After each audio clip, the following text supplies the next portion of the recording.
Hello everyone, welcome to my presentation. Today we are going to discuss about ocular drug delivery system and novel drug delivery system, right. So, first we will have basic introduction of ocular drug delivery system. What is ocular drug delivery system or ocular administration? Ocular administration of drug is primarily associated with the need to treat ophthalmic diseases and is not regarded as a means for gaining systemic drug action. That means, if we want to achieve local action within the eye, so that comes under ocular administration in ocular drug delivery system in sustained manner. Ideal ophthalmic drug delivery must be able to sustain the drug release and to remain in the vicinity of the eye for prolonged period of time. That means, via ocular drug delivery system, we can have a prolonged release profile of drug candidate. Major classes of drug, as it is for a local effect, then we have to use only the drug that is used in the treatment for eye. So, major classes of drug used are miotics, mydriatics, anti-inflammatories, also known as NSAIDs, anti-infectives like antibiotics, antivirals, antibacterials, and surgical adjuvants and diagnostic for local therapy. Now, move on to next slide. What is the need for ocular administration? So, basically these novel devices or formulations may help to surpass the ocular barrier and associated side effect with conventional topical ocular drops, right. So, we have various conventional dosage form which can be used for ocular administration, like liquids, the eye drops, widely used, gels, creams, right. But they have several side effects, like not side effects, they have various disadvantages, like they cannot penetrate or pass ophthalmic barrier well. But if we use the advancement of these preparation, like having microparticles, having implants for eye preparations, then we can have we can overcome these barriers well and can have the extended release profile of drugs, right.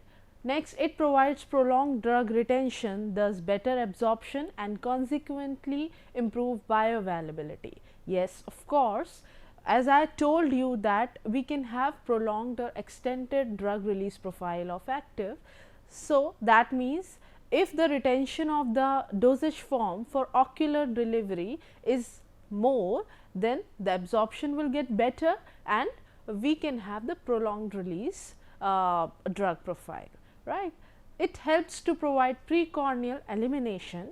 Yes, this is the major problem in ocular drug delivery system in conventional form, that the 90% drug of the dosage form is eliminated and not going to the particular target area. So, to overcome this, we will make and we will have this approach for novel ocular drug delivery systems. Now, patient compliance is facilitated. Yes, if the frequency of conventional dosage form for eye is less, then obviously the patient the better patient compliance can be achieved, right. As you know that conventional oral liquid ocular liquid forms, you may have 2-3 times or more than 3-4 times you have to have these dosage form in this frequency. But if you talk about ocular drug delivery system for prolonged use of those who release drug in prolonged manner, then the frequencies get reduced. Now, what is first the basic need to understand the anatomy of eye, then only you can understand the drug or formulation factors to developed as ocular drug delivery system. So, I will give a preamble of eye anatomy. Like, eye is the most easily accessible site for topical administration of medication, right. Human eye has a spherical shape which is 23 mm in diameter. Structural components of eyeball divided into 3 layers, right.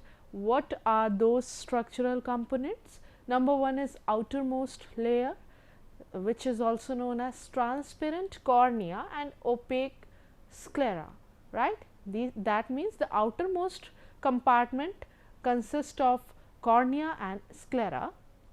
Middle layer, iris, consists of iris anterior part and choroid posterior part and ciliary body, right. So, I have the two parts, anterior and posterior. Then a middle layer is consist of iris and choroid and ciliary body as well. Inner layer consists of retina, which is extension of CNS, right. So, what is the composition of an eye? The water content present in the eye or tear fluid is 98%, whereas solids are 1.8%, organic element, that is protein, is 0.67%, sugar 0.65%, NaCl 0.66%, and other minerals like sodium, potassium and ammonia is present in 0.79%, right. So, we move on to next slide. There are different parts in eye. So, one by one we will have a look. First is pupil. It controls the amount of light entering the eye and dilates and contracts accordingly, right. The function of pupil is to dilate and contract the eye accordingly according to the condition. Cornea. It is optically transparent tissue and acts as a principal refractive element of an eye, right. Ciliary body. It is a structure which contains muscle and is located behind the iris, which focuses the lens. Now, retina. The nerve layer lining at the back of the eye is senses light and create electrical impulses that are sent through the optic nerve to the brain. So, basically it senses the light and develop electrical impulses and send information to the brain how to respond. Sclera, white outer coat of eye surrounding the iris. Vitreous humor, the clear gelatinous substance filling the central cavity of the eye. Iris is the colored part of the eye which coordinate with the pupil. Lens focuses light rays onto the retina. Yes, next is choroid, layer containing blood vessels that lines the back of the eye and is located between the retina, that means the inner light sensitive layer, and the sclera, the outer white eye wall, right. So, you see the picture, the basic parts has been highlighted here. This is known as the anterior part and this is known as the posterior part. So, in anterior compartment we have ciliary bodies, iris, pupil, cornea and aqueous humor chamber, whereas in posterior part we have sclera, choroid, retina, macula, optic nerve and vitreous body. So, here now you understand what are the different parts and we target all these parts to make ocular drug delivery system. So, we can have conventional dosage form here and we can have the specific parenteral injection to target particular part of the eye, right. So, we will discuss it later. Now, what are the different barriers of ocular drug delivery? Yes, of course. When we say that there are disadvantages associated with conventional dosage form, then we should know what are the different barriers which needs to be overcome while making oral ocular controlled drug delivery system.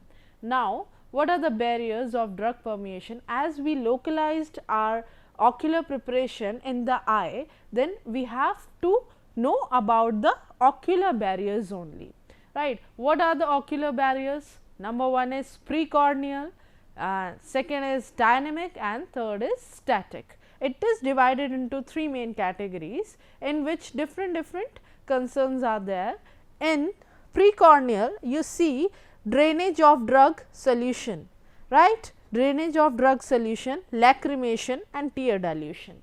So, these are the factors which are associated with the precorneal administration, like when we instill our normal conventional eye drop, and it may be lost due to drainage of drug solution from out from the eye. Lacrimation, tear dilution, the concentration of the drug component in the dosage form when instilled once in the eye may get diluted with tears. Now, we talk about dynamic. Then dynamic, it is lymphatic flow, blood flow in conjunctiva and choroid. Now, the third one is static. This corneal epithelium, it includes sclera, conjunctiva, choroid and retinal pigment epithelium. So, these are different types of barriers which may have adverse effect on the conventional dosage form, and this is the result. Then we have to choose an alternative therapy or alternative approach to develop the efficient ocular preparations.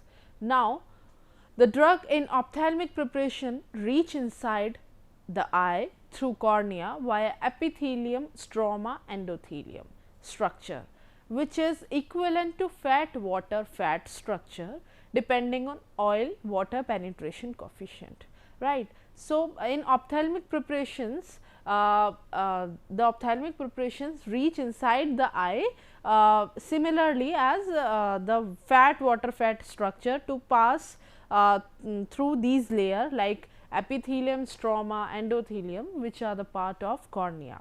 Now, the blood ocular barrier restricts most of the drugs out of the eye, because they can't pass this corneal barrier.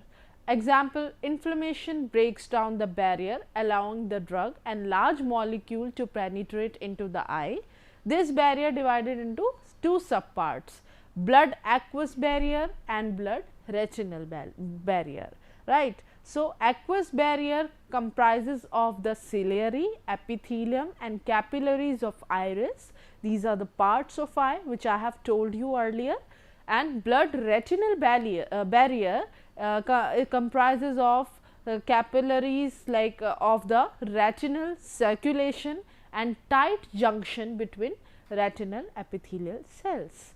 So, here we go. What is the mechanism of absorption for ocular drug administration?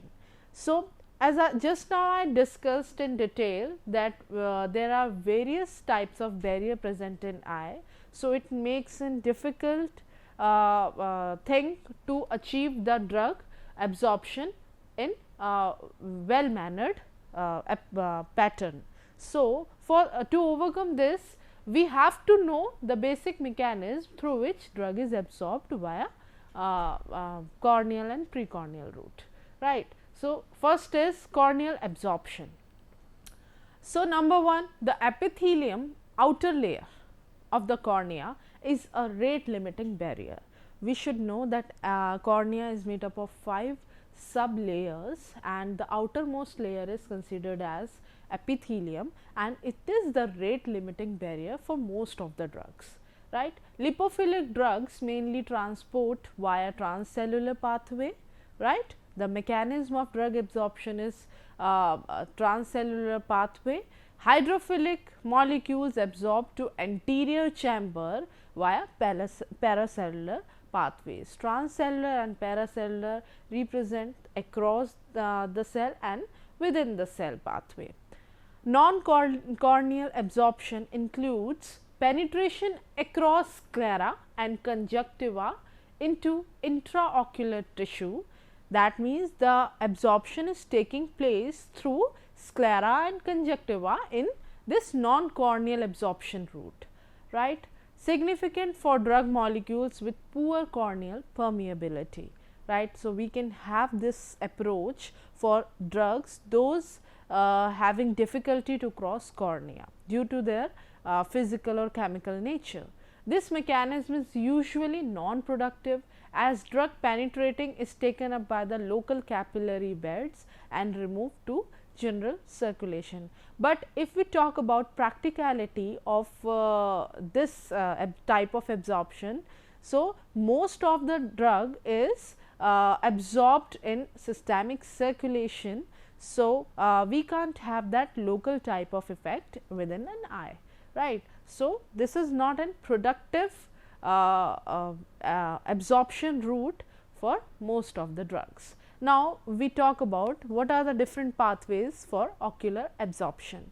You see this picture, yes. So, first we will discuss the drug is in tear fluid.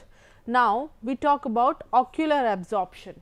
Ocular absorption is just 5% in the dose. 5% of the dose can be can pass the corneal barrier or can get into the eye, 5% of the total dose, whereas 50% to 100% of the dose is absorbed through systemic absorption, right. So, major routes for this type of absorption are conjunctiva, nose, and minor routes are lacrimal, drainage, pharynx, GI tract, skin, cheeks, aqueous humor and inner ocular tissues. So, these are basically your routes for systemic absorption of the ocular drug administered. And for ocular absorption, what are the parts which are responsible for ocular absorption? Corneal and conjunctival and scleral route. Corneal 1% route can 1% drug can be absorbed, which are small lipophilic type, whereas through conjunctiva and sclera large hydrophilic drugs can be absorbed.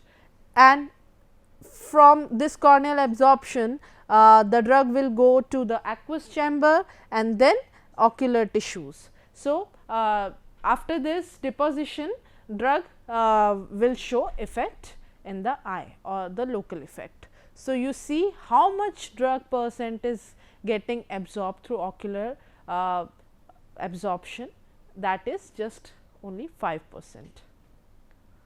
Drug elimination, as you see in the last picture. So, through after coming into the systemic circulation, the drug is directly eliminated. So, after via this ocular absorption also the drug will get into systemic circulation and then will get eliminated. So, this is how you get the absorption pattern.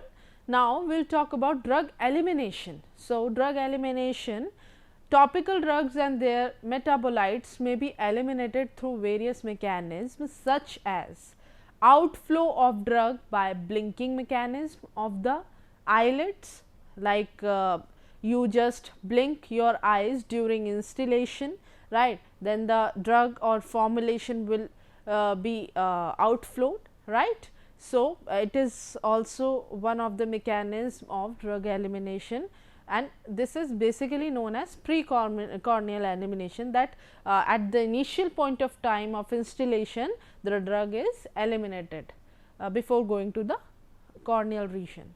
Instilled liquid dose either drained from the conjunctival sac into nasolacrimal duct and cleared through the nasolacrimal route. So, this is the another point we need to consider for a drug elimination, that the after instillation of the liquid dose, either it is drained from the conjunctival sac or into nasolacrimal duct, right, the area below the eyelid, and it is getting into nasolacrimal duct and cleared through the nasolacrimal route, right. This is one of the route of elimination.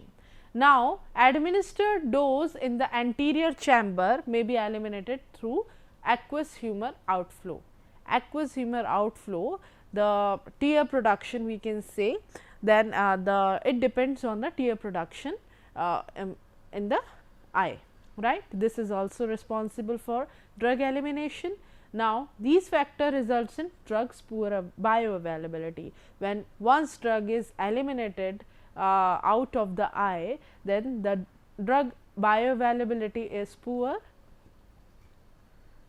You see this picture, that precorneal area, once you instill the dose, the precorneal area is drug protein interaction is there, drug metabolism is there, drainage, induced lacrimation, evaporation, corneal absorption, conjunctival absorption, normal tear turnover. So, these are the different factors which are present at precorneal area, and these factors needs to be considered while designing ocular drug delivery system or sustained or controlled ocular drug delivery system for better performance of the drug candidate for eye.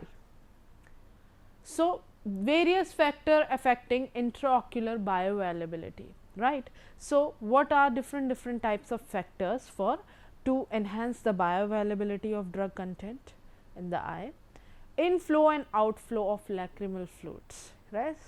Yes, though it is a physiological aspect of an individual, that how much of lacrimal fluid is producing by the eye, but it is the factor affecting the drug bioavailability. Efficient nasolacrimal drainage, right, interaction of drug with protein of lacrimal fluid, tear dilution and tear turnover, corneal barriers, active ion transport at cornea, reflex blinking, metabolism, non-productive absorption, systemic, physicochemical properties of drugs such as solubility, lipophilicity, molecular weight, degree of ionization. So, the physiological barriers are also important to manipulate or to enhance or to affect the bioavailability of drug, as well as drug physicochemical properties of the drug, right. So, both factors is associated for intraocular bioavailability. Now, these are some references where I put the data, and now we will discuss about the highlights what we have discussed in this session. Now, first I told you about the ocular drug administration, why it is important, as the conventional dosage form for ophthalmic delivery unable to give such efficient or required response to the eye, that needs or that emerges the need of making such controlled drug delivery system as it is advanced drug delivery system. Then these ocular preparations may have prolonged type of release in the eye region, right, and the patient compliance is better for making these type of controlled ocular drug delivery system, as the frequency will get reduced while compared to the conventional dosage form. Now, it also includes the basic anatomy of eye, what type of part present in the eye, and we can target individual or the effective regions in the eye for better drug administration, right. If we make the formulation, then we should know first what are the various parts of eye and what are their roles. So, we have discussed all these parts in detail, like it has pupil, cornea, ciliary body, retina, sclera, vitreous, humor, iris, lens, choroid, and many more, and this is the basic anatomy of the eye. Now, what are the barriers it is very important to know the barriers, because when you develop the any of dosage form, then you should know what are the problems basically, and you have to find out the solution for those problems. If you do not have any problem, then for what you will find solution. So, we have to overcome these barriers, physiological barriers basically, to get the desired effect of the drug candidate within the eye.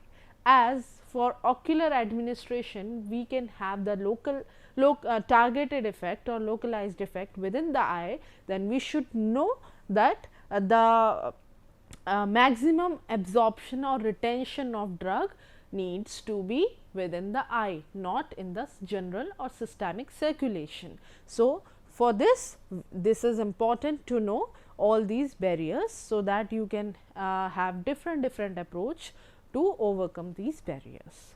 Now, what are the various mechanisms of absorption?